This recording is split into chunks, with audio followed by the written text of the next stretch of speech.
অনেকটা চাপের মুখে আছেন এই মুহূর্তে অন্তর্বর্তী সরকারের প্রধান উপদেষ্টা ডক্টর মোহাম্মদ ইউনূস। একদিকে আপনার রাজনৈতিক দলগুলোর নির্বাচনকে নিয়ে যেই সময় বা টাইম ফ্রেম বা রোডম্যাপ বা সংস্কার প্রক্রিয়া কী সংস্কার, এই যে বিশদ বিস্তৃতি জানতে চাওয়া, আর যদি সেগুলা না হয় বা না দেয় বা নির্বাচন লেন্দি প্রসেসে চলে যায়, রাজপথে নামার হুমকি।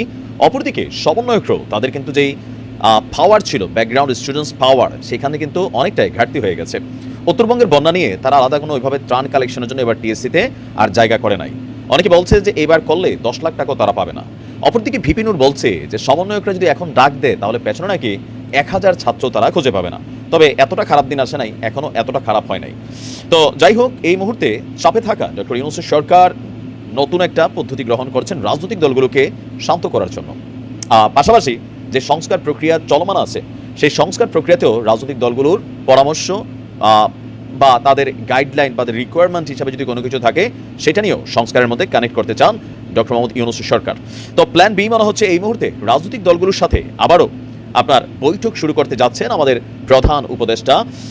আর এই ঘোষণা চলে এসেছে যে আগামী 5ই অক্টোবর শনিবার থেকে রাজনৈতিক দলগুলোর সাথে তৃতীয় দফায় আপনার বৈঠকে বসবেন ডক্টর মোহাম্মদ ইউনূস।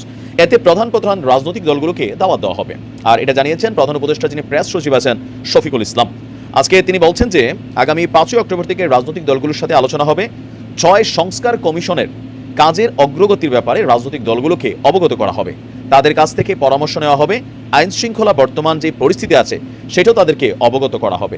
যে 6 সংস্কার কমিশন, বেসিক্যালি এই কমিশনগুলোর আওতায় যে মহা সংস্কারের যে পরিকল্পনা ইউনূস সরকারের বা অন্তর্বর্তী সরকারের, সেই কাজটা কিন্তু তাদের মাধ্যমে হবে। এখন সেই যে 6 সংস্কার কমিটি গঠন করা হয়েছে, সেই কমিটির যারা প্রধান আছেন তারা সহ রাজনৈতিক দলগুলোর প্রধান সহ ডক্টর মোহাম্মদ ইউনূস সহ সম্ভবত যমুনাতে ধাপে ধাপে এই বৈঠকগুলো হবে।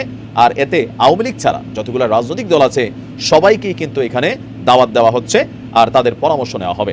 তো এটা করলে আমার কাছে মনে হয় বর্তমানে যে একটা ওভার প্রেশার ফিল করছে সরকার, সেখান থেকে কিছুটা বের হয়ে আসার সুযোগ আছে। কারণ কি, রাজনৈতিক দলগুলোর সাথে ডক্টর মোহাম্মদ ইউনূসের সরকার খুব বেশি যোগাযোগ করেন না, অথবা লেয়াজও মেনটেন করেন না, এমনটাই কিন্তু অভিযোগ অনেক রাজনৈতিক দলগুলোর।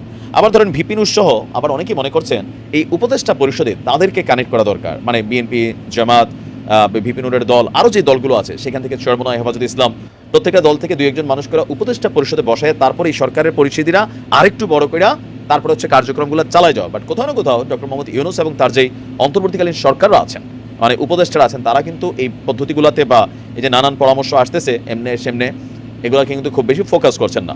তো যার কারণে স্বাভাবিকভাবেই রাজনৈতিক দলগুলো অনেকটা নেগেটিভ সিচুয়েশন অবস্থান তৈরি চলতে গেছে। আবার ধরেন নানান যে একটা অস্থিতিশীল পরিবেশ তৈরি হচ্ছে, তো সকল কিছু মিলিয়ে সার্বিকভাবে জিনিসগুলোকে হ্যান্ডেল করার জন্য আপনার ডক্টর ইউনূস সরকারের plan B, but it's a good decision, এই মুহূর্তে এটা দরকার ছিল। তো দেখা যাক কি আলোচনা হয় বা প্লাস মাইনাস কি আসে, এটা হয়তো আমরা ওই বৈঠকগুলোর পরে জানতে পারবো। ভালো থাকুন, আসসালামু আলাইকুম।